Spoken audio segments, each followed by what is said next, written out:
Confidence is not something you are born with. Confidence is a skill.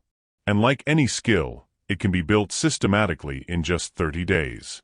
Right now, there are people walking into rooms without preparation, without credentials, without permission, and they command immediate attention.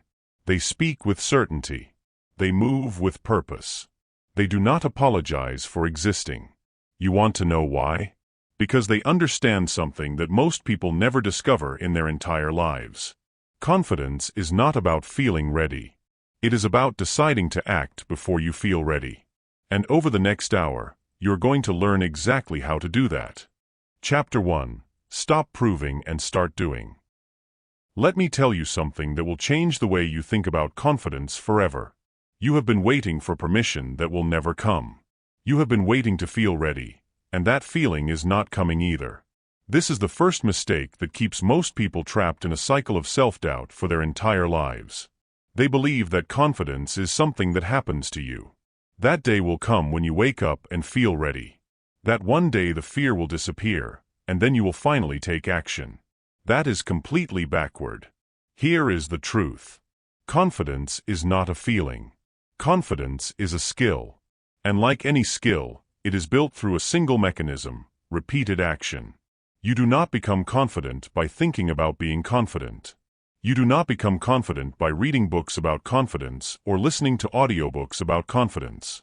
You become confident by doing things that scare you, over and over and over again, until one day you look back and realize you are no longer the person who was afraid. Think about someone who joins a gym for the first time. On day one, they feel completely out of place. They look around the gym, and every single person there seems like a gym person. They seem like they belong there. This new person does not feel like a gym person. They do not feel like they belong. So what do? They show up anyway. Day 2 comes, and they still do not feel like a gym person. But something starts to shift. They are becoming familiar with the equipment. They are becoming familiar with the routine. By day 7, the feeling has not necessarily changed, but their behavior has changed. By day 14, they are no longer asking the question, "Do I belong here?" They are asking, "What exercise should I do today?" The feeling of belonging did not come first. The action came first. The feeling followed. You have a choice right now. You can spend the next 30 days waiting to feel ready. Or you can spend the next 30 days taking action despite not feeling ready. One of these choices will transform your life. The other will keep you exactly where you are. I want you to understand something critical. The person who waits to feel confident will never take action. The person who takes action will eventually feel confident. This is not an opinion. This is how your nervous system actually works. Your brain is keeping score. It is watching every single move you make. Every time you do something you have never done before, your brain processes that information. It updates its model of you. It creates a new file. That file says, "Oh, we are the kind of people who speak up in meetings." Or "We are the kind of person who makes phone calls even though we are nervous." Or "We are the kind of people who take up space." Your brain does not care if you felt confident while you were doing it. It only cares that you did it. This is what we call identity-based habits. Most people approach their goals from the wrong angle. They say, "I want to be confident." Then they try to think confident thoughts. They try to manifest confidence. They try to feel their way toward confidence. None of this works. Instead, you need to approach it from your behavior. You need to ask a different question. You need to ask, "What would a confident person do right now?" Then you do that thing. You do not do it because you feel confident. You do it because you are deciding to become the kind of person who does that thing. Let me give you another example. Imagine someone who has always been quiet in meetings. They have attended hundreds of meetings and said almost nothing. They have a good idea. They know it is a good idea. But they do not speak up because they are afraid. Their fear leads them to believe that everyone will judge them. Their fear leads them to believe they will sound stupid. So they stay quiet. In that moment, their brain records a file. That file says, "When we have an idea, and we are in a group, we do not speak. We stay silent. We are the kind of people who stay silent. Every single time they do this, the file gets stronger. The neural pathway gets deeper. Eventually, silence becomes so automatic that they no longer consciously choose it. It is just who they are. Now imagine what happens if that person makes a different choice just one time. They have an idea. They are afraid. And they speak anyway. They do not wait until the fear goes away. They do not wait until they feel confident. They speak while they are nervous. Their hands might be shaking. Their voice might crack a little. But they speak. What happens in that moment is powerful. Their brain records a completely different file. That file says, when we have an idea, and we are in a group, we can choose to speak. We are the kind of people who speak. One action. One decision. That is all it takes to start rewriting the story. You do not need to feel ready. Let me repeat that because this is the most important sentence in this entire chapter. You do not need to feel ready. You only need to begin. The readiness comes after the action. The confidence comes after the action. The proof that you can do hard things comes after the action. Not before. After. Here is what I want you to understand about the next 30 days. Every single action you take that is slightly outside your comfort zone is a deposit into your confidence account. You speak up in a meeting. Deposit. You have a conversation you have been avoiding. Deposit. You try something new even though you might fail. Deposit. You maintain eye contact for longer than feels comfortable. Deposit. You claim a space that belongs to you, and you do not apologize for it. Deposit. By the end of 30 days, if you consistently make these deposits, you will have an overflowing confidence account. But here is what most people do instead. They wait. They prepare. They think about it. They plan the perfect moment to finally take action. That moment never comes. A year goes by, and they have not made a deposit. Their confidence account has $0 in it. Now, when a real moment comes where they need confidence, they have nothing to draw from. They try to access a feeling of confidence that was never built. It does not exist. This is the mechanism. This is how it actually works. You want to know why some people walk into any room and immediately command attention? It is not because they are special. It is not because they were born that way. It is not because they had an easy life. It is because they decided long ago to act before they felt ready. They accumulated so much evidence over so many years that they can do hard things. That evidence is now invisible. It is just who they are. They have become the kind of person who gets things done. You have a choice right now. You can become that kind of person too. But only if you are willing to start taking action before you feel ready.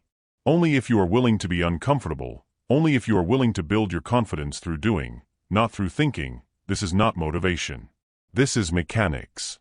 This is how confidence is actually built at the neurological level. So here is your challenge for this chapter. I want you to identify one thing that you have been waiting to do until you feel ready.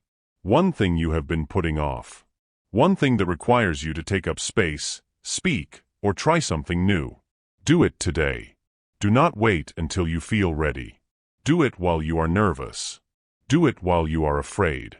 Do it anyway. That single action is the seed. Everything else grows from there. You have just learned the foundation of dangerous confidence. You have learned that it is not about waiting. It is about doing. Now that you understand this principle, we need to talk about something more specific. We need to talk about trust. Because confidence without trust is just an act. And you cannot fake trust for 30 days. Let me show you exactly how to build real trust in yourself. Chapter 2. The Confidence Equation You Have Never Heard. There is a mathematical formula that separates the dangerously confident from everyone else. And I promise you, nobody has ever taught you this formula. It is so simple that most people miss it completely. Here it is. Self-trust equals belief. That is the equation. Self-trust equals belief. Now I want you to really understand what this means. You cannot believe in yourself if you do not trust yourself. And you cannot trust yourself if you have a track record of breaking your own promises. This is the missing link that most self-help books never mention. They talk about believing in yourself. They talk about positive affirmations. They talk about visualizing success. None of that matters if your foundation is broken. Your foundation is trust. And trust is built through only one mechanism: keeping promises to yourself. Let me ask you a question. How many promises have you made to yourself that you have broken? I want you to think about this carefully. How many times have you said, "I am going to wake up early tomorrow," and then you did not? How many times have you said, "I am going to go to the gym," and then not gone? How many times have you said, "I am going to eat healthy," and then you did not? How many times have you said, "I am going to call that person back," and then you did not? If you are like most people, the number is high. Very high. Here is what happens when you repeatedly break promises to yourself. Your nervous system stops believing that you are serious. Your subconscious mind records the pattern. It says, "This person is not reliable. This person does not follow through. This person makes commitments and then abandons them." So when you try to access confidence later, that voice in the back of your head says, "Why would you believe in yourself? You have not earned that belief. You have broken every promise you have ever made to yourself." This is the real reason that confidence eludes so many people. It is not because they are not talented. It is not because they lack the skill. It is because they do not trust themselves. And you cannot fake trust. You cannot manifest trust into existence. Trust is built through evidence. Trust is built through a track record of keeping commitments. Now let me tell you something that might sound harsh, but I need you to hear this. You are your own worst enemy right now. You are the person who has broken the most promises to you. You are the person who has let you down the most. Not your boss. Not your family. Not the economy. You. You have failed to keep commitments to yourself so many times that you have become someone you do not trust. But here is the good news. You can fix this starting today. You do not need to make big promises. You do not need to commit to something that requires you to change your entire life. You just need to start with small promises. Tiny promises. Promises that are so small that there is no excuse for breaking them. Think about this example. A person commits to drinking 1 glass of water every morning before they drink coffee. That is it. 1 glass of water. Now, this seems trivial. But here is what is happening on a deeper level. Every single morning, they wake up, and they do this one thing. They keep a promise to themselves. Their nervous system records this. By day 7, something has shifted. It is not the water. It is the fact that they have kept a promise to themselves 7 times. By day 30, they have kept a promise to themselves 30 times. Now, when they try to access confidence, that voice in the back of their head says something different. It says, "This person keeps their word. This person follows through. This person is reliable." This is the mechanism. This is how real trust is built. You keep small promises until keeping small promises becomes automatic. Then you graduate to medium promises. Then you graduate to large promises. But you have to start with something small. You have to build the evidence first. I want you to understand something critical. The promise does not have to be about something that objectively matters. It does not have to change your life. It just has to be something you keep. When you keep a promise to yourself about something small, you're not actually changing that small thing. You are changing your relationship with yourself. You are telling yourself that you are reliable. You are proving to yourself that you can follow through. Let me give you another example. A person decides to write 1 paragraph per day toward a book they want to write. On day 1, they write that paragraph. On day 2, they do not feel like it. They do not have time. But they write the paragraph anyway. They kept their promise. On day 5, they still do not feel particularly inspired. But they write the paragraph. By day 10, something remarkable has happened. It is not the paragraphs. It is the fact that they have demonstrated to themselves that they keep commitments. Now, when they sit down to write, they have confidence. Not because the paragraphs are good, but because they trust themselves to do what they say they will do. This is the foundation of dangerous confidence. It is not built on talent. It is not built on luck. It is built on self-trust. And self-trust is built on kept promises. That is the equation. Keep the promise. Build the trust. Access the confidence. That is the sequence. Now, here's what I need you to do for the next 30 days. I need you to choose one small promise. One thing that you will commit to doing every single day. It has to be small enough that you can do it even on your worst day. It has to be specific. It has to be measurable. It cannot be vague. It cannot be something like, "I will try my best." It has to be something that you can either do or not do. Maybe it is drinking a glass of water. Maybe it is writing one paragraph. Maybe it is doing 10 push-ups. Maybe it is making one phone call. Maybe it is reading one page. The content does not matter. What matters is that you do it every single day for 30 days. And every single time you do it, you are building evidence. You are building trust. You are laying the foundation for real confidence. Here is what I want you to understand about this practice. On day 1, you will not feel confident. On day 5, you will not feel confident. On day 15, you will start to feel a shift. On day 30, you will feel it. But the confidence is not new. It was always there. It was just waiting for you to give it evidence. It was waiting for you to prove that you can keep a promise to yourself. You have a choice right now. You can spend the next 30 days making promises to yourself and breaking them. Your confidence will decrease. Or you can spend the next 30 days making small promises to yourself and keeping them. Your confidence will increase. One of these paths is dramatically easier than the other, but it requires consistency. It requires showing up even when you do not feel like it. It requires deciding that self-trust is more important than comfort. This is the equation that separates dangerously confident people from everyone else.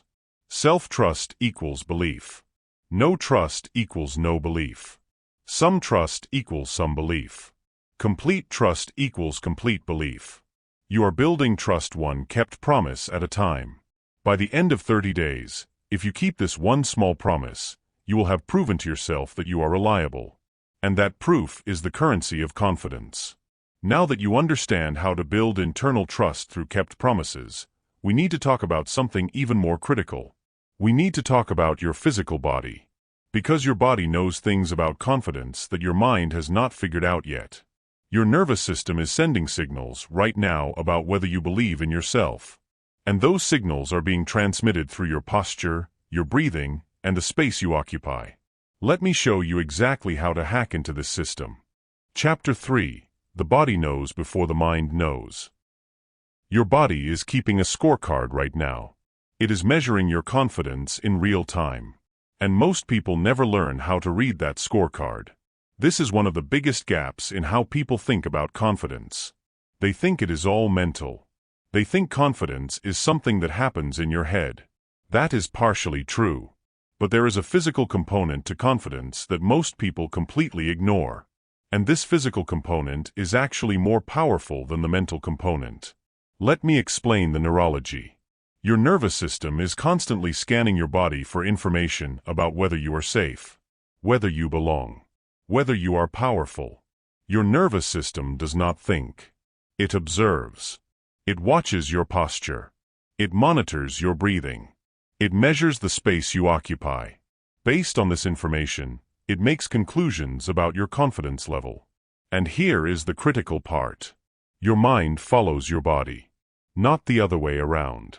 Think about this. When you are feeling confident, what does your body naturally do? Your shoulders go back. Your chest opens up. Your breathing becomes deeper. Your eyes become steadier. Your voice becomes stronger.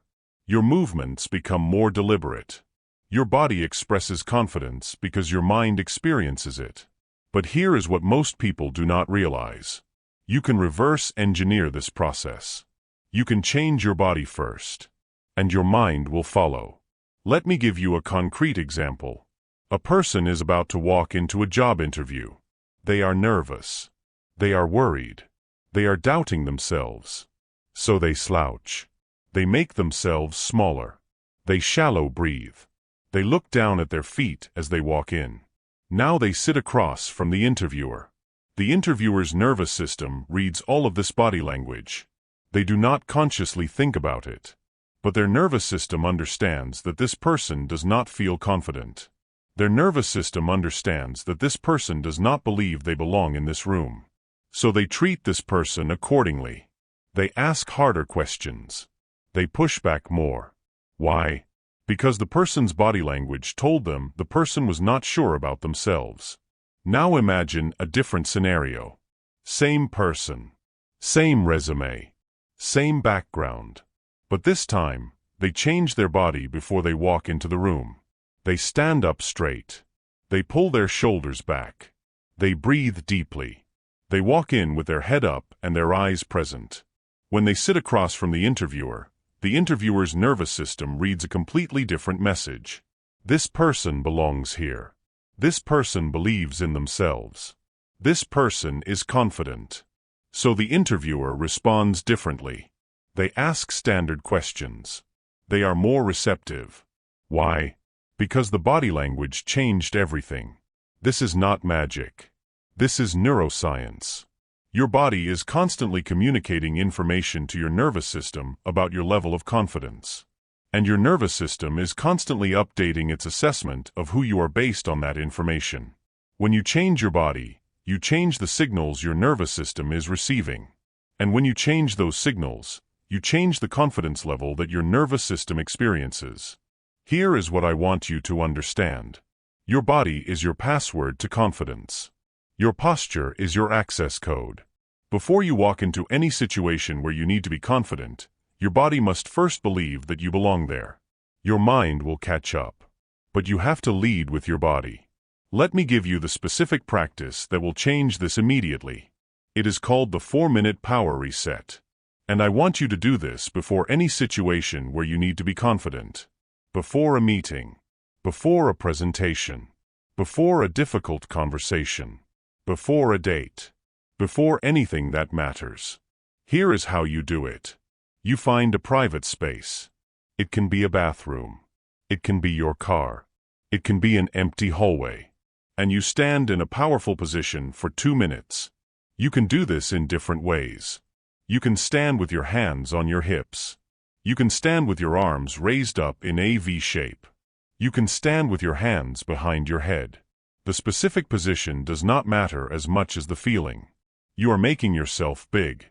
You are occupying space. You are taking up room. What is happening in your body during these 2 minutes? Your nervous system is receiving signals that you are powerful. Your posture is telling your brain that you are in a position of power. Your body is communicating confidence to your nervous system. By the end of 2 minutes, something has shifted. You can feel it. Your body believes that you are ready. Then you spend 2 minutes on your breathing. You breathe in through your nose for 4 counts. You hold it. Then you breathe out through your mouth for 6 counts. Slow. Deliberate. You're doing this 4 counts in, 6 counts out, for a full 2 minutes. What is happening now? Your nervous system is shifting into a state of calm alertness. You are not panicked. You are not lethargic. You are awake. You are present. You are ready. By the end of 4 minutes, your body has communicated to your nervous system that you are confident. You are ready. You belong. And now when you walk into that room or that meeting or that conversation, your body is already in a state of confidence. Your mind will follow. People will feel it. They will respond to it. I want you to understand why this works at a biological level.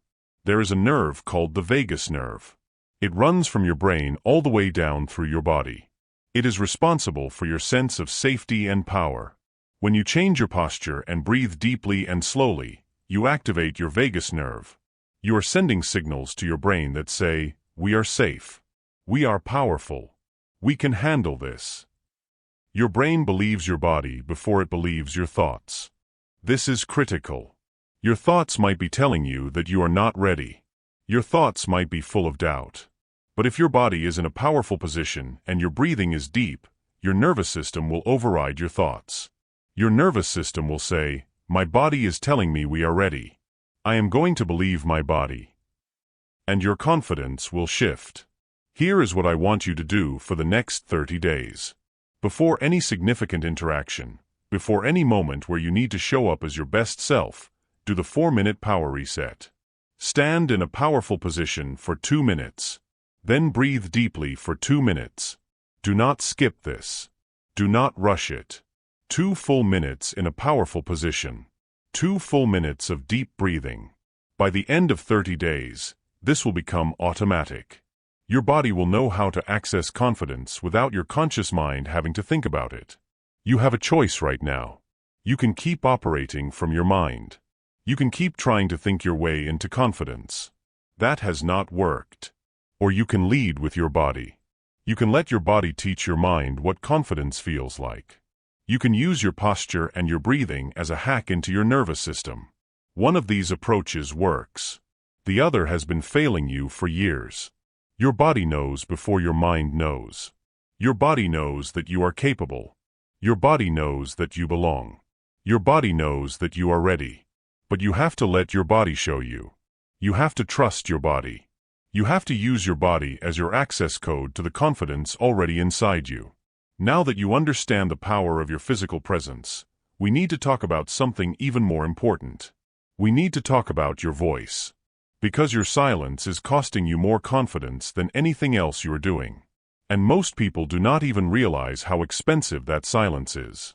Let me show you exactly what your silence is costing you. Chapter 4: The Silence That Kills Confidence. There is a specific silence that is slowly eroding your confidence every single day. It is not the silence of taking time to think. It is not the silence of listening carefully. It is the silence of not speaking when you have something to say. Every single moment you stay quiet when you should speak, you are sending a signal to yourself. That signal says your thoughts do not matter. Your opinion is not valuable. Your voice does not deserve space. I want you to think about this carefully. Over the course of a single day, how many times do you have a thought that you do not share? How many times do you have an idea in a meeting that you keep to yourself? How many times do you want to join a conversation, and you decide not to? How many times do you have a question, and you decide not to ask it? If you are like most people, the number is very high. Maybe 5 times. Maybe 10 times. Maybe 20 times. Now multiply that by 30 days. If you are staying silent 10 times per day, that is 300 times per month that you are telling yourself that your voice does not matter. 300 times per month, you are reinforcing the belief that your contribution is not worth hearing. Do you understand the damage that this causes?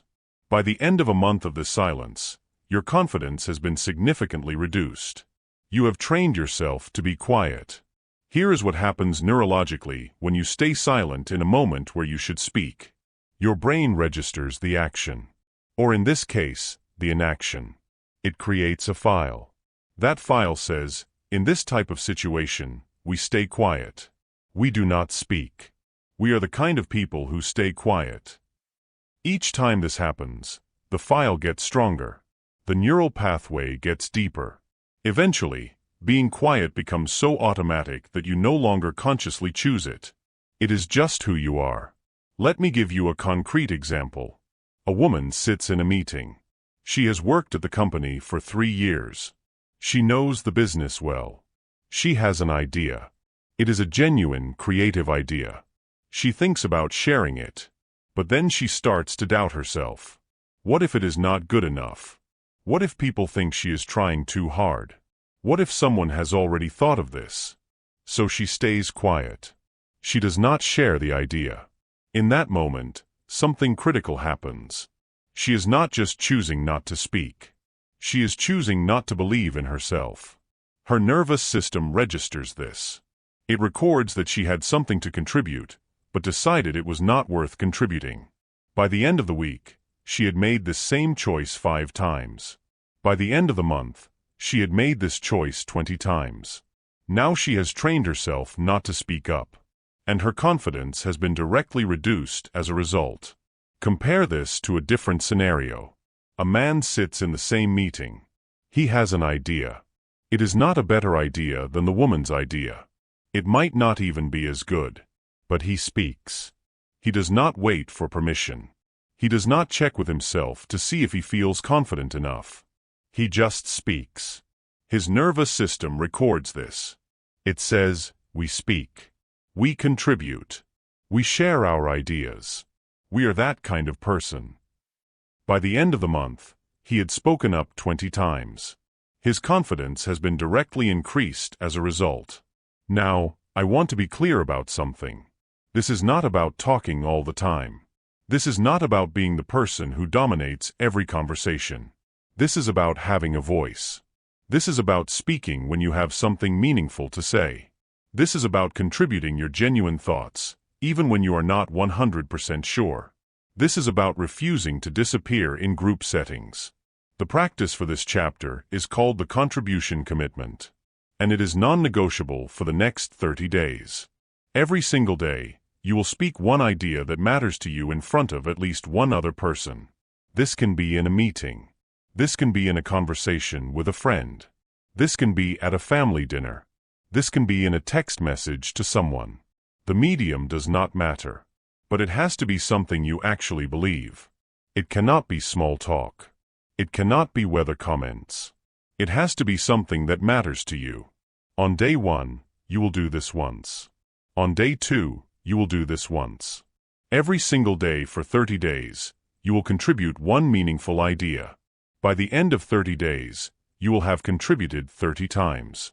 That might not sound like a lot, but the change in your confidence will be remarkable. Here is what happens when you do this consistently. Your nervous system starts to record a new file. It says, we contribute. We speak. Our ideas matter. We are that kind of person. This file overwrites the old file that said you should stay quiet. By day 15, you will start to notice that speaking up feels less difficult. By day 30, you will notice that it feels natural. You have become someone who speaks. I want you to understand something important. The first time you do this, you might feel uncomfortable. You might worry that your idea is not good enough. You might worry about how people will react. You might second-guess yourself. That is completely normal. That is your nervous system telling you that you are about to do something that is outside your normal pattern. But the discomfort is the signal that this is where you need to grow. Let me tell you what will happen if you do this practice every single day for 30 days. You will become someone who is comfortable being heard. You will become someone who trusts their own voice. You will become someone who does not need permission to contribute. And that shift in identity will transform how you show up in every area of your life. Here is a critical insight I want you to have. The people who seem naturally confident are not necessarily smarter than you. They are not necessarily more talented than you. They are not necessarily better looking than you. They are just people who decided a long time ago that their voice mattered. They started speaking. They accumulated evidence that people listened. And now they have the confidence to keep speaking. You can become that person too. But only if you are willing to break your silence. You have a choice right now. You can spend the next 30 days staying quiet in moments where you should speak. Your confidence will continue to decrease. Or you can spend the next 30 days speaking one meaningful idea per day. Your confidence will increase dramatically. One of these paths is difficult because it requires you to be uncomfortable. But the discomfort is temporary. The other path keeps you uncomfortable permanently by keeping you small. Your silence is costing you. It is costing you confidence. It is costing you opportunities. It is costing you the ability to show up as your actual self. But you can stop paying that cost starting today. Every time you speak instead of staying silent, you are making a deposit into your confidence account. By the end of 30 days, you will have a completely different relationship with your voice. Now that you understand the power of your voice, we need to talk about something that is sabotaging you in ways you do not even realize. We need to talk about the constant search for validation. Because every single time you try to make someone else happy at the expense of being yourself, you are making a direct withdrawal from your confidence account. Let me show you exactly what this is costing you. Chapter 5: The Hidden Cost of Seeking Validation. Every single time you modify your behavior based on what you think someone else wants to see, you are making a withdrawal from your confidence account. This is the silent killer of dangerous confidence. It is so quiet that you do not even notice it happening. You just notice that your confidence keeps getting lower. But you do not know why. Let me tell you why. Validation seeking is not just ineffective. It is actively destructive. When you are constantly asking, "Will they like this version of me?" you have already lost. You are no longer operating from the part of your brain that is capable of dangerous confidence. You are operating from the part of your brain that is terrified of rejection. Here is what happens when you seek validation. You change. You become smaller. You become quieter. You become more agreeable. You flatten your personality so that you fit into what you think other people want. You smile when you do not feel like smiling. You laugh at jokes that are not funny. You pretend to be interested in things that do not interest you. You hide your real opinions. You hide your real preferences. You hide your real self. And then something interesting happens. People do not connect with you the way you want them to. Why? Because they are not connecting with you. They are connecting with a version of you that you created to please them. And that version is not real. That version is not interesting. That version is not compelling. So no matter how much people seem to like that version, you do not feel connected. You do not feel seen. You feel empty. Let me give you a specific example. A person has a unique sense of humor. It is specific. It is irrelevant. It does not always land with everyone. So what do? They enter a meeting with authority figures and suppress their humor. They become serious. They become generic. They think, "I need to be professional. I need to fit in." So they flatten themselves. But here is what happens. The authority figures do not like them more. The authority figures like them less. Why? Because the person is not being themselves. Their body language is uncertain. Their energy is flat. They seem like they do not believe in themselves. So the authority figures pick up on that. They sense that this person is not confident. And confidence is attractive. Lack of confidence is repellent. Now imagine a different scenario. Same person. Same meeting. But this time, they choose to be themselves. They are authentic. Their humor shows up. They are not trying to perform. They are just being who they are. Yes, maybe some people do not get their humor. Maybe some people do not appreciate their style. But the people who do appreciate it are drawn to them. And more importantly, they themselves feel confident. They are being seen. They are being accepted for who they actually are. This is the hidden cost of seeking validation. You think that by changing who you are, you will make more people like you. But the opposite is true. By changing who you are, you make fewer people like you. And the people who do like you like a version of you that is not real. So you get approval, but no connection. You get attention, but you do not get acceptance. You get validation, but it is empty validation. Here is the psychological mechanism at work. Your nervous system knows when you are being authentic and when you are pretending. Your nervous system can sense the difference between genuine confidence and performed confidence. When you are being yourself, your nervous system is relaxed. Your body language is open. Your energy is present. People feel this. They respond to this. But when you try to be someone else, your nervous system becomes tense. Your body language is guarded. Your energy is divided. You are trying to monitor yourself. You are trying to perform. You are trying to manage how people perceive you. This divided energy is obvious to everyone around you. They can feel it. And it makes them uncomfortable. So they like you less, not more. I want you to think about the people in your life who are most magnetic. Who are the people who make you want to be around them? Chances are, they are people who are comfortable being themselves. They do not apologize for who they are. They do not try to be someone else. They just are. And that authenticity is compelling. That authenticity is confident. The practice for this chapter is called Permission to Be You. And it is radical. For the next 30 days, every single day, you will do one thing that is authentically you without trying to manage how it is perceived. This could mean wearing a shirt that you love, but feel is too bold. It could mean laughing your real laugh instead of your polite laugh. It could mean sharing an opinion you know some people might disagree with. It could mean being excited about something that is not cool. It could mean being honest when you normally would lie. On day 1, you will do this once. On day 2, you will do this once. Every single day for 30 days, you will be authentically you in a single moment, without trying to control how people perceive you. Do you understand what is happening? You are not changing who you are. You are giving yourself permission to be who you already are. You are letting yourself be seen. By the end of day 7, something will shift. You will realize that most people do not care if you are being yourself or performing. They are not paying that much attention to you. They are too focused on themselves. So all of the energy you have been spending on managing how you are perceived is completely unnecessary. By day 15, you will start to feel more relaxed around other people. You are not working as hard because you are not performing. By day 30, you will have been authentically yourself in 30 different moments.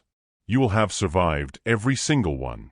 And your confidence will have increased significantly. Here is what I want you to understand about authenticity and confidence. They are the same thing. Dangerous confidence is not about performing well. It is about being real. It is about trusting that who you actually are is enough. It is about refusing to diminish yourself to make other people comfortable. You have a choice right now. You can spend the next 30 days trying to be what you think other people want you to be. Your confidence will continue to decrease. Or you can spend the next 30 days being authentically you. Your confidence will increase. And more importantly, you will feel alive. You will feel seen. You will feel like yourself. The people who seem dangerously confident are not trying harder to please people. They are trying less hard. They have let go of the need for validation. They have accepted that not everyone will like them, and that is okay. That freedom is what confidence actually is. It is not about being liked by everyone. It is about being okay if some people do not like you, because at least you are being real. Now that you understand the cost of validation seeking and the power of authenticity, we need to talk about the mechanism that actually builds confidence. We need to talk about the relationship between competence and confidence. Because one of these creates the other, and most people have them backward. Let me show you the correct sequence. Chapter 6. Competence creates confidence creates credibility. There is a specific hierarchy that most people get completely backward. They believe that credibility creates confidence, and then confidence creates competence. This is wrong. The actual sequence is competence, confidence, credibility. You must understand this hierarchy because everything depends on it. Here is how it actually works. You become competent at a skill through deliberate practice. That competence produces genuine confidence because you have evidence that you can actually do the thing. That visible confidence is so obvious to everyone around you that they grant you credibility. They believe that you know what you are doing because you clearly demonstrate that you know what you are doing. This is the unbreakable chain. And it only works in this direction. Let me break this down because this is critical. Competence is not optional. You cannot skip it. You cannot go from being incompetent to being confident to being credible. It does not work that way. You have to build competence first. The competence is the foundation. Everything else is built on top of that foundation. Think about someone who is learning to speak publicly. On day 1, they have zero competence. They have never given a presentation before. They are nervous. They do not feel confident. They do not feel credible. They ask to speak at a small event. They give a presentation. It is not great. It is awkward. But they did it. On day 1, they now have a tiny amount of competence. They have given a presentation, and they survived. By week 2, they have given 2 presentations.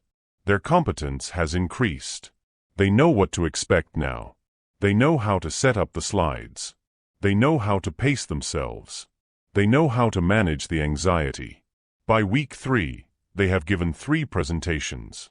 Their competence has increased again. And something remarkable has happened. That competence is producing visible confidence. They are moving with more certainty. Their voice is steadier. Their presence is stronger. By week 4, they have given 4 presentations. They are noticeably more competent. They are visibly more confident. And something else has happened.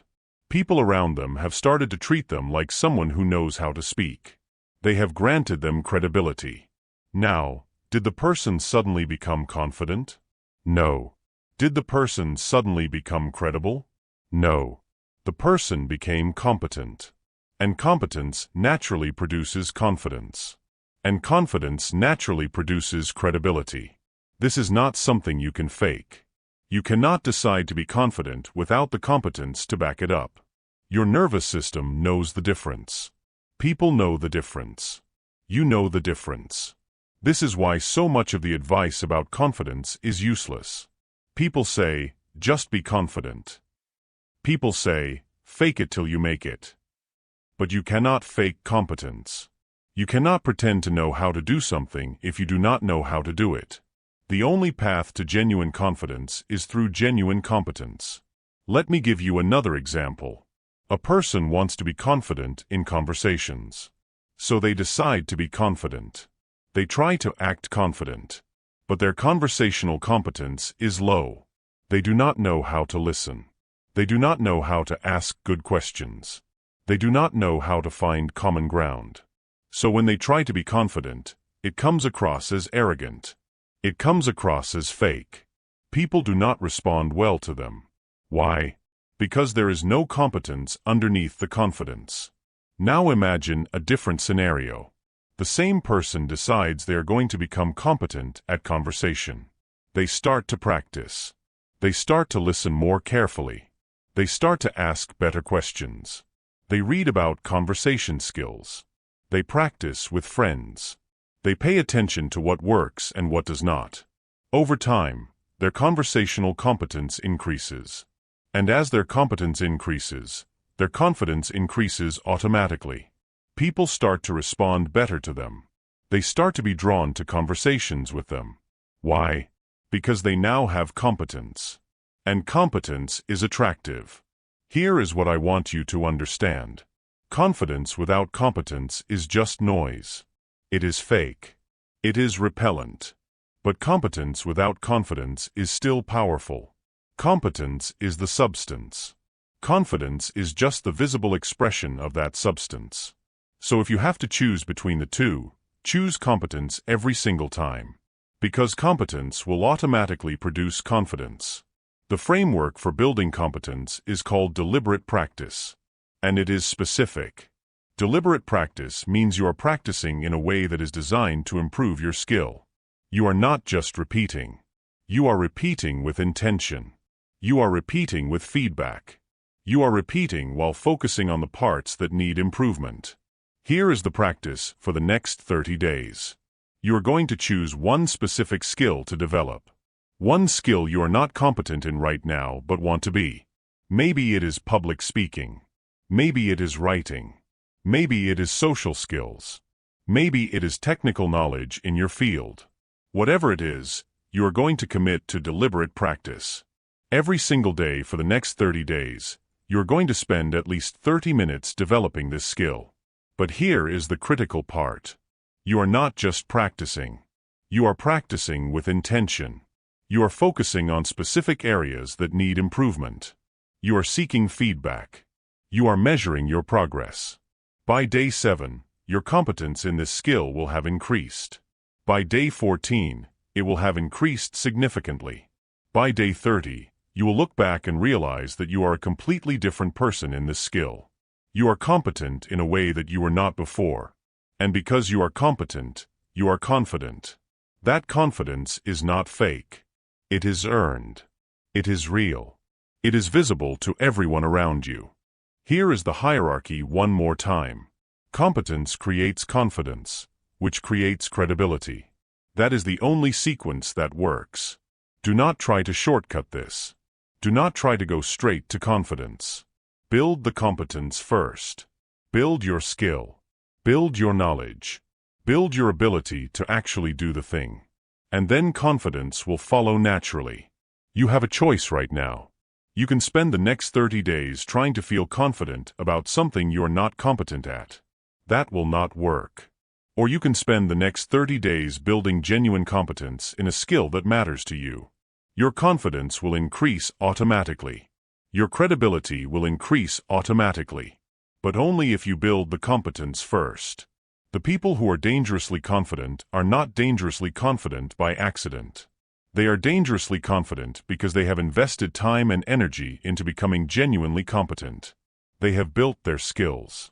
They have practiced deliberately. They have earned their confidence. And that is why it is real. That is why it is powerful. That is why people respond to it. Now that you understand the power of competence, we need to talk about the emotion that is actually blocking you from building that competence. We need to talk about fear. Because the most dangerous lie about fear is that you need to eliminate it before you can move forward. That is not true. Let me show you the actual relationship between fear and confidence. Chapter 7. The Uncomfortable Truth About Fear. I am going to tell you something that might contradict everything you have been taught about confidence. Fear and confidence are not opposites. This is the most important realization you can have about becoming dangerously confident. Dangerous confidence is not the absence of fear. Dangerous confidence is action taken in the presence of fear without waiting for the fear to disappear. This is the actual definition of courage. And it is the only path to genuine confidence. Most people are waiting for a day that will never come. They are waiting for the day when they will not be afraid. They think that when the fear is gone, then they will finally take action. Then they will finally start their business. Then they will finally have the conversation. Then they will finally be confident. But that day does not exist. The fear does not go away until after you act. Not before. Here is the physiology. When you are about to do something new, your nervous system triggers the fear response. This is not a malfunction. This is your nervous system doing its job. It is trying to keep you safe by warning you about danger. But in modern life, most of the things that trigger fear are not actually dangerous. They are just unfamiliar. So your nervous system is overprotective. It treats the unfamiliar as dangerous. And it floods your body with the fear chemicals. Now, you have a choice in that moment. Option 1 is to wait for the chemicals to go away before you act. But the chemicals do not go away if you do not act. They stay there. They persist. Your mind is constantly telling you that this thing is dangerous, so you must not do it. Days go by. Weeks go by. The fear is still there. You are still waiting. You still have not acted. Option 2 is to act while the fear is present. You acknowledge the fear. You do not try to pretend it does not exist. You feel it. And you do the thing anyway. Your nervous system notices that nothing bad happened. The feared consequence did not come to pass. So the next time you do this thing, the fear is smaller. By the 10th time, the fear is significantly smaller. By the 30th time, the fear is almost non-existent because you have provided evidence that this thing is not actually dangerous. This is how confidence actually works. Confidence is built through repeated evidence that you can do hard things even when you are afraid. It is not built by waiting for the fear to go away. It is built by moving forward despite the fear. Let me give you a concrete example. A person wants to start a business. They are terrified. They think about it every day, and they are terrified. They are afraid of failure.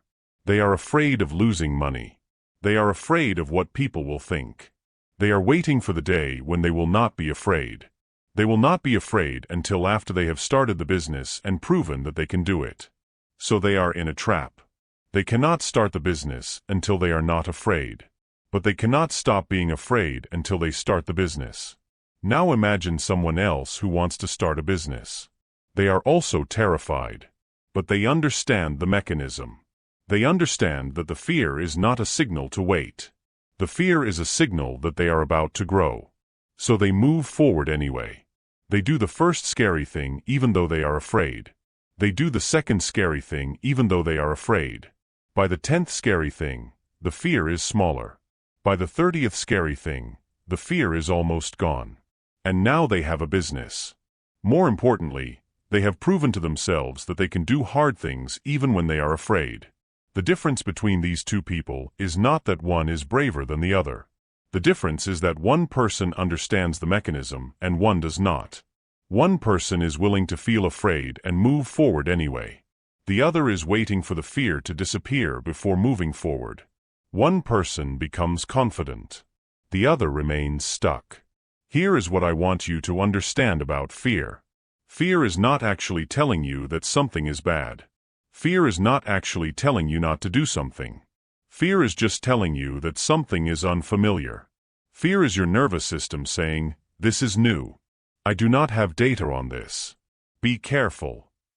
But careful does not mean do not do it. Careful means do it with awareness. Do it with preparation. Do it with attention. But do it. The practice for this chapter is called the Fear Forward Protocol. And it is specific. Every single day for the next 30 days, you will identify one thing you want to do but are avoiding because of fear. Then you will do it anyway. It does not have to be a big thing. It does not have to be something that requires major courage. It can be as simple as having a conversation you have been avoiding. It can be calling someone who makes you nervous. It can be speaking up in a meeting even though you are afraid your idea is not good enough. On day 1, you will identify something you are afraid of and do it. Your fear will be present. Your hands might shake. Your voice might crack. But you will do it. On day 2, you will do the same thing. By day 7, something will have shifted.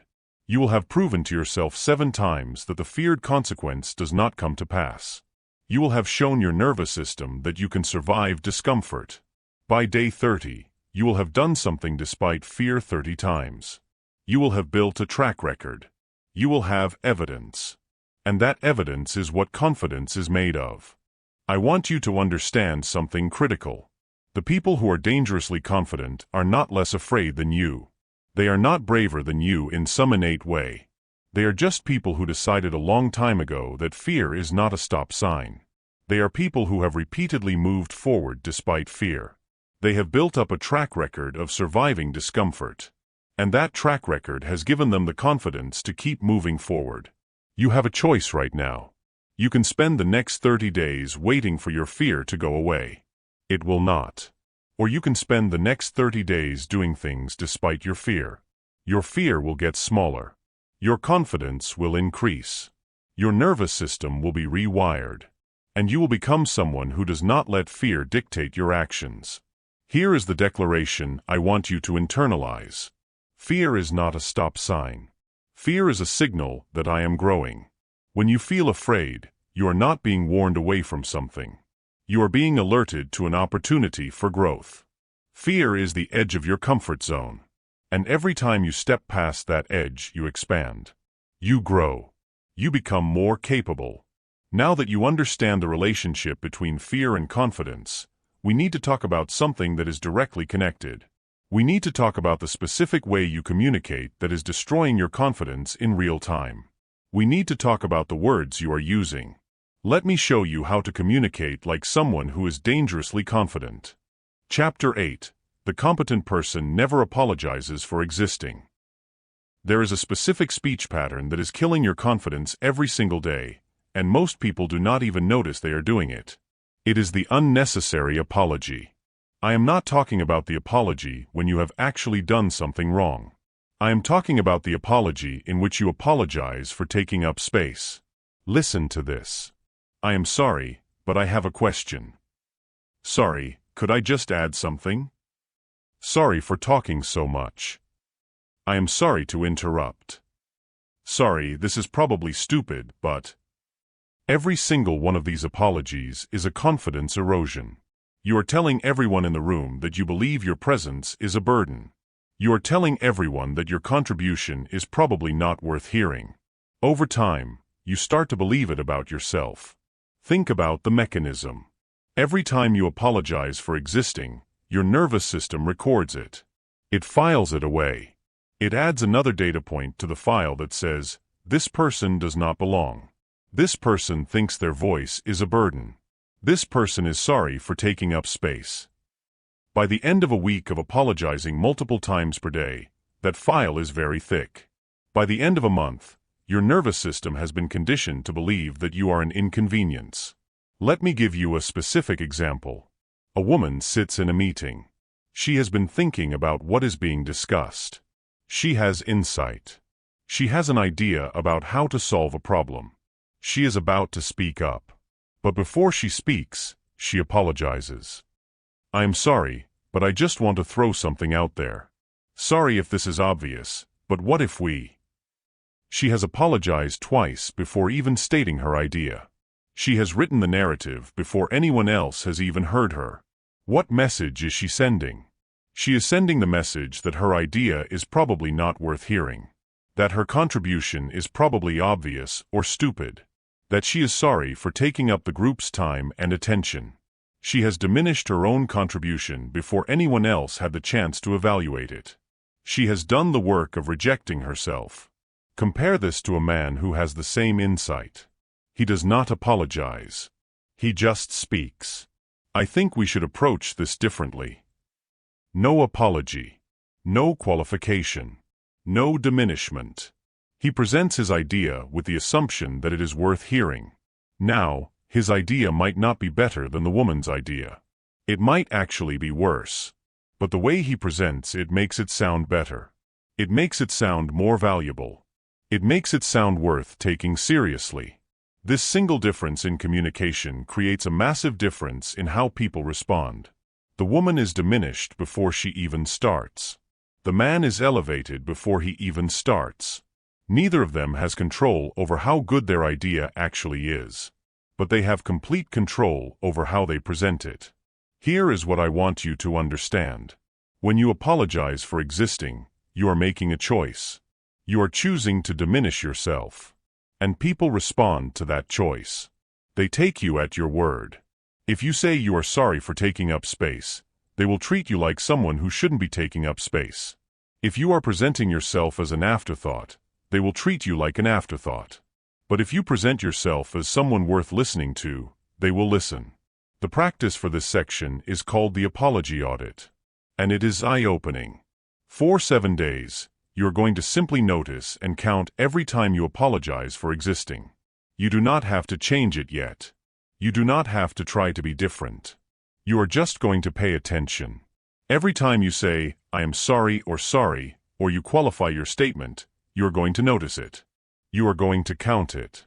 By the end of 7 days, you will probably be shocked by the number. Many people find that they apologize for existing 10 to 20 times per day. Some people apologize more than that. And most of them have never consciously noticed that they are doing it. Then, on day 8 through day 30, you are going to change your behavior. Every time you catch yourself about to deliver an unnecessary apology, you stop yourself. You take a breath. You deliver the same content without the apology. Instead of "I am sorry, but I have a question," you say, "I have a question." Instead of "Sorry, could I just add something?" you say, "I want to add something." Instead of "I am sorry to interrupt," you say, "I want to jump in here." Do you understand what is happening? You are not changing the content. You are changing the frame. You are removing the apology that diminishes you. You are presenting yourself as someone who belongs. You are presenting yourself as someone whose contribution is worth hearing. This might feel uncomfortable at first. Your nervous system is used to diminishing itself. So when you stop diminishing yourself, it feels wrong. It feels like you are being arrogant. But you are not being arrogant. You are being respectful of your own time and presence. You are acknowledging that you belong in the room just as much as anyone else. Here is the declaration that I want you to internalize. I do not apologize for existing. I take up the exact amount of space that I deserve. This is not arrogance. This is self-respect.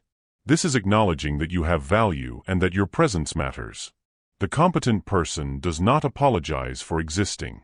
The competent person does not diminish themselves before speaking. The competent person presents themselves as someone worth listening to, and people respond accordingly. By the end of day 30, you will have removed hundreds of unnecessary apologies from your communication. And people will respond to you differently. They will take you more seriously. And more importantly, You will take yourself more seriously. Now that you understand how to communicate confidently, we need to tie all of this together. We need to talk about what is actually happening in your identity during these 30 days. Because this is not just about building habits. This is about becoming a completely different person. Let me show you how the transformation actually works. Chapter 9. The 30-Day Identity Shift Framework. By day 30, you are not the same person. This is not motivation. This is not hyperbole. This is identity mechanics.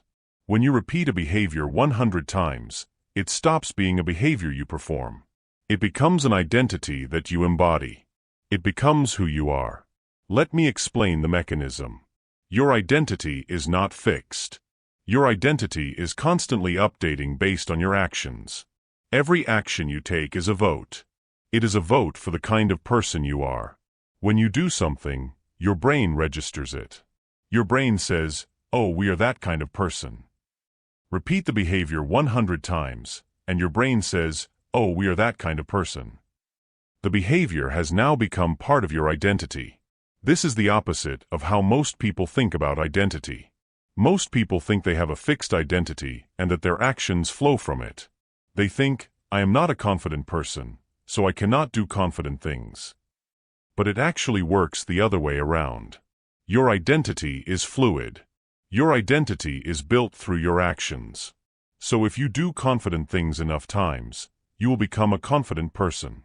Think about this example. Someone decides they want to become a morning person. They hate mornings. They have never been a morning person. They have identified themselves as a night person their entire life. So they decided to wake up at 6 a.m. every single day for 30 days. On day 1, they hate it. They do not feel like a morning person. But they got up at 6 a.m. anyway. On day 2, they still do not feel like a morning person. But they got up at 6 a.m. anyway. By day 7, something has started to shift. By day 15, they are starting to get used to it. By day 30, they have been a morning person 30 times. Their identity has shifted. They are no longer a person who hates mornings. They are a person who wakes up early. This is the power of the 30-day framework. 30 days is long enough to build a new identity, but short enough that it does not feel impossible. And the identity shift happens gradually as you take action after action. Here is what happens during the 30 days. On day 1, you are still the old person. You are just taking actions that are aligned with the new person. On day 7, you are starting to become the new person. You are still thinking like the old person, but acting like the new one. By day 15, you are a hybrid. You are still partially the old person and partially the new person. By day 25, you are mostly the new person. And by day 30, you are a completely different person. The old identity is fading. The new identity is becoming your default. But here is the critical part. This transformation only happens if you take consistent action. If you take action on days 1 through 7 and then stop, the transformation does not stick. But if you take consistent action for 30 days, the transformation becomes your new normal. Let me break down what is happening in your body during this transformation. In the first week, you are running on willpower. You have decided to change, and willpower is carrying you. You are thinking actively about every action. In the second week, willpower is starting to fade, but the actions are becoming slightly more automatic. In the third week, the actions are becoming quite automatic. You are not thinking as much. You are just doing. By the fourth week, the actions are nearly automatic. You are no longer consciously deciding to do them. You are doing them because they are part of who you are now. This is the identity shift. This is the point where the behavior becomes integrated into your identity. You are no longer someone trying to be confident. You are a confident person. It is automatic. Let me give you a concrete example of how this plays out. A person commits to speaking up in meetings every single day for 30 days. On day 1, they speak up, and it is awkward. They are aware that they are doing something new. On day 3, it is still awkward but slightly less so. On day 7, they have spoken up 7 times. They are becoming comfortable with it. On day 14, they have spoken up 14 times. Silence in a meeting is starting to feel wrong now, like they should be contributing. By day 21, they have spoken up 21 times. Their identity is shifting. They are becoming someone who speaks in meetings. By day 30, they have spoken up 30 times. They cannot imagine sitting in a meeting and staying silent. It would feel inauthentic now. They have become a person who speaks. Here is the framework. The identity stack. You are stacking a new identity on top of your old one through consistent action. First, you are the person who keeps promises to yourself. That is layer 1. Then, you are the person who speaks up even when you are nervous. That is layer 2. Then, you are the person who acts despite fear. That is layer 3. Then you are the person who is competent and continuously improving. That is layer 4. Then, you are the person who is authentic and does not seek validation. That is layer 5. Each layer compounds on the previous one.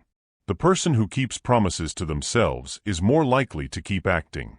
The person who keeps acting is more likely to be someone who speaks.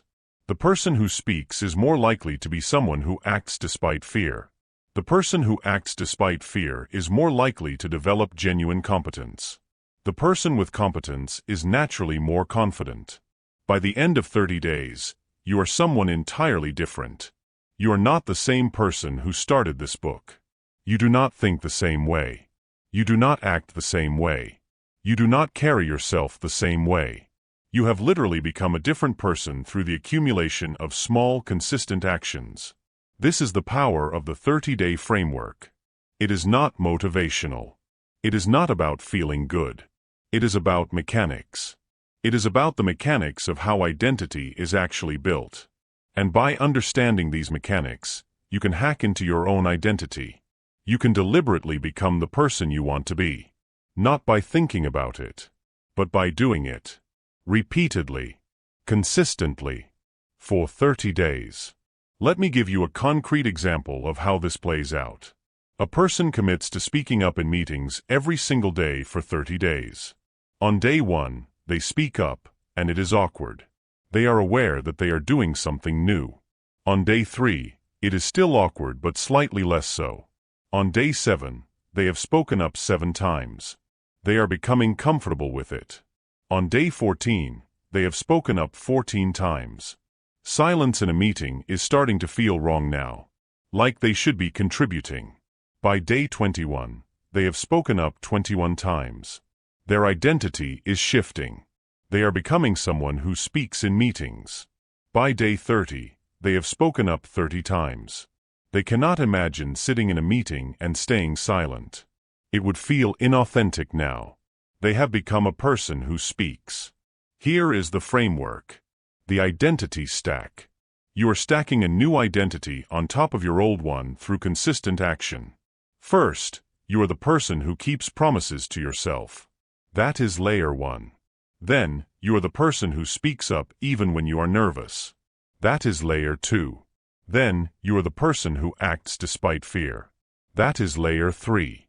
Then you are the person who is competent and continuously improving. That is layer 4. Then, you are the person who is authentic and does not seek validation. That is layer 5. Each layer compounds on the previous one.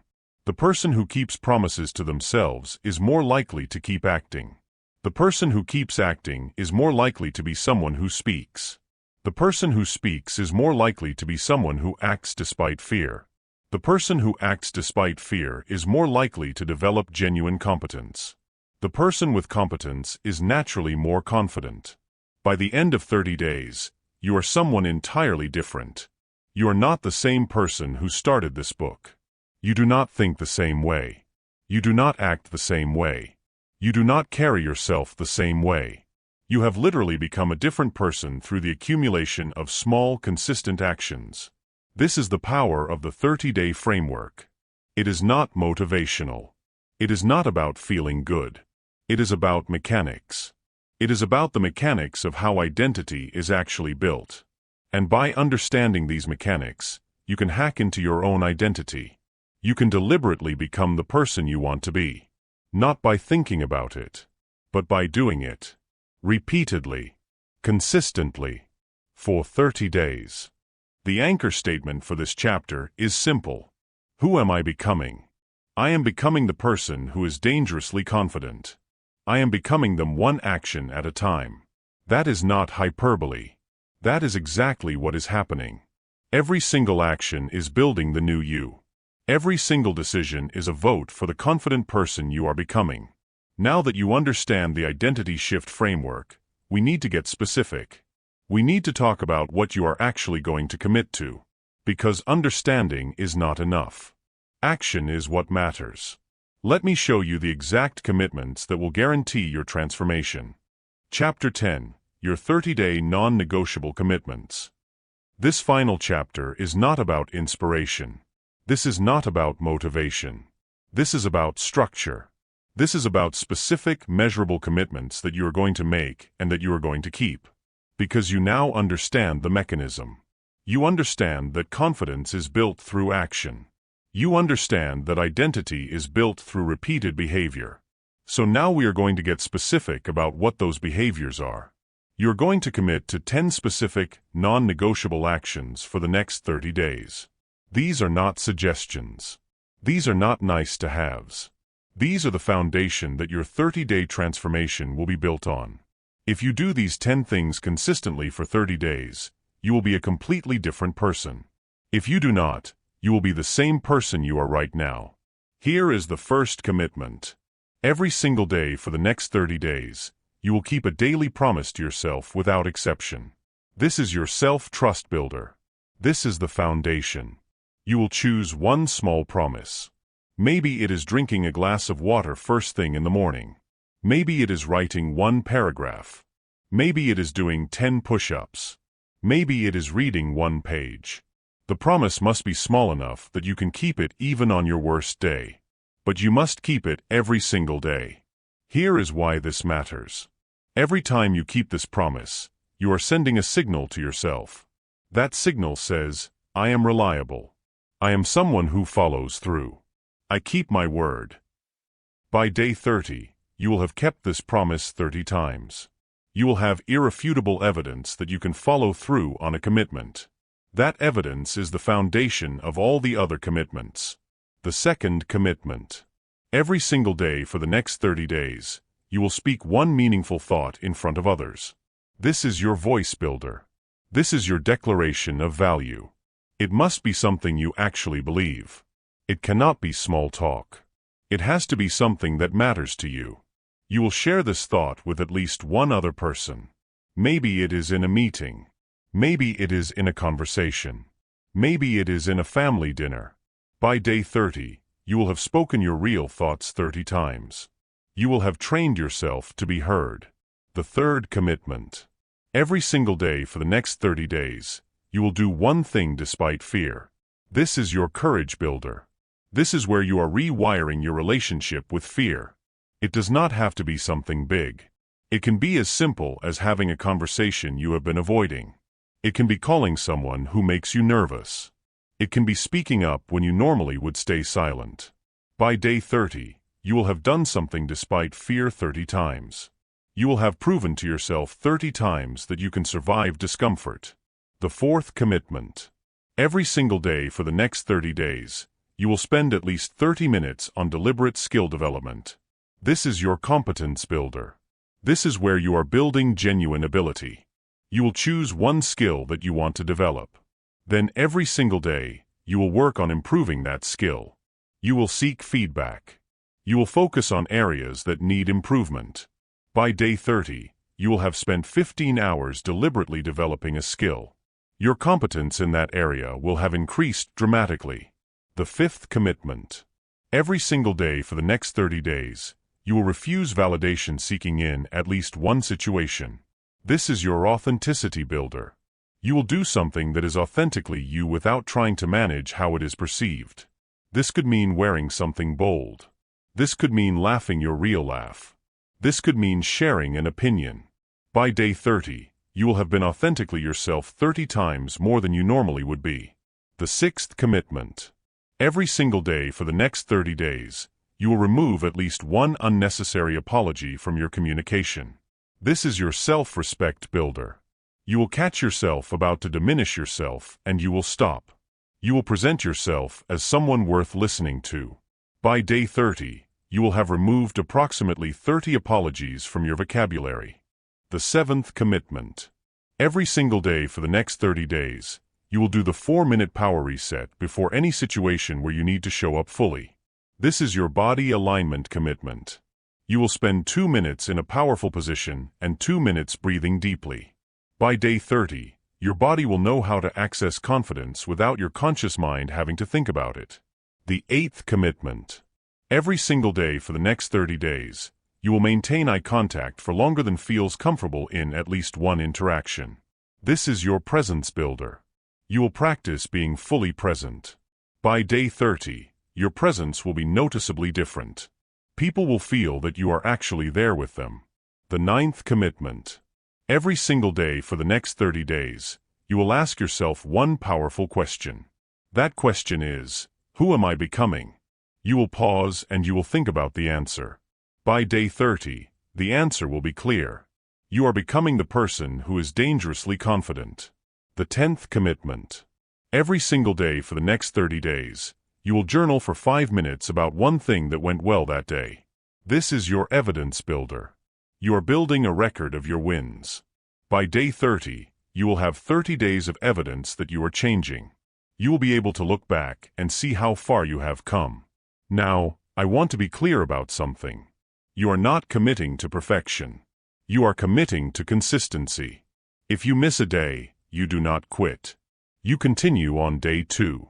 If you miss one of the 10 commitments, you still do the other 9. If you completely fall off on day 15, you start again on day 16. It is not about being perfect. It is about the accumulation of consistent action. The data is clear on this. One person who is 80% consistent for 30 days will have more confidence than one person who is 100% consistent for 7 days and then quits. It is the accumulation that rewires your nervous system. It is the accumulation that changes your identity. It is the accumulation that builds dangerous confidence. Here is what I want you to do right now. Before you do anything else, I want you to write down these 10 commitments. Write them down exactly as they are. Then I want you to put that piece of paper somewhere you will see it every single morning. On your bathroom mirror. On your refrigerator. On your phone. Somewhere you will see it every day. Because these 10 commitments are the map.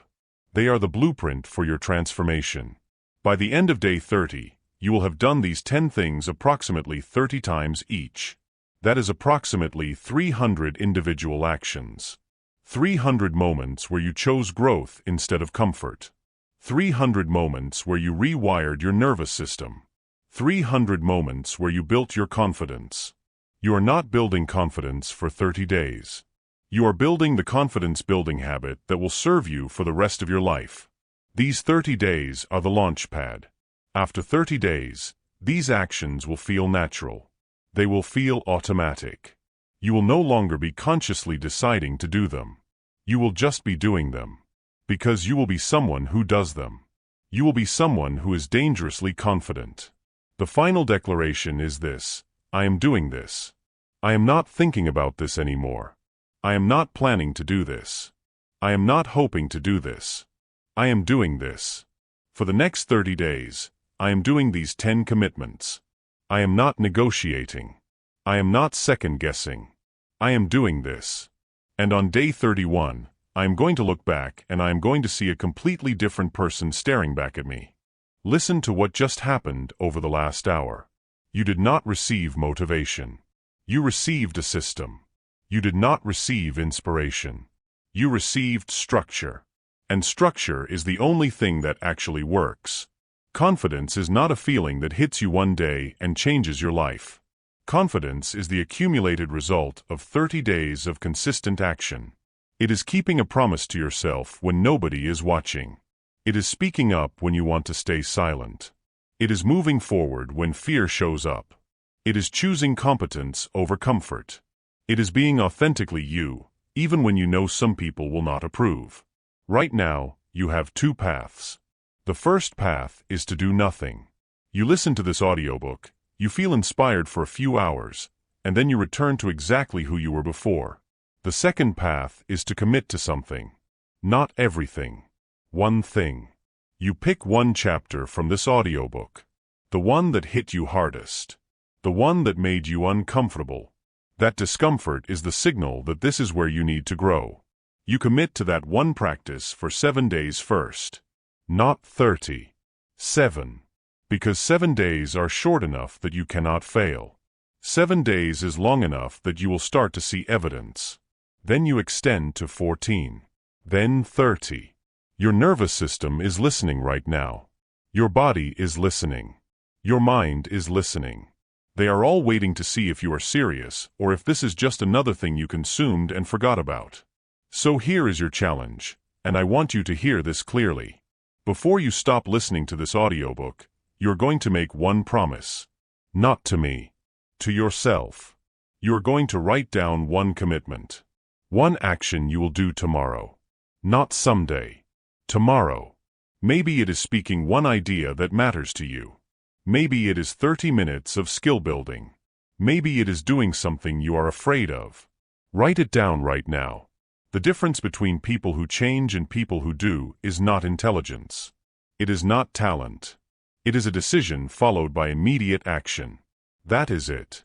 The person you are about to become is waiting on the other side of your commitment. Go do this.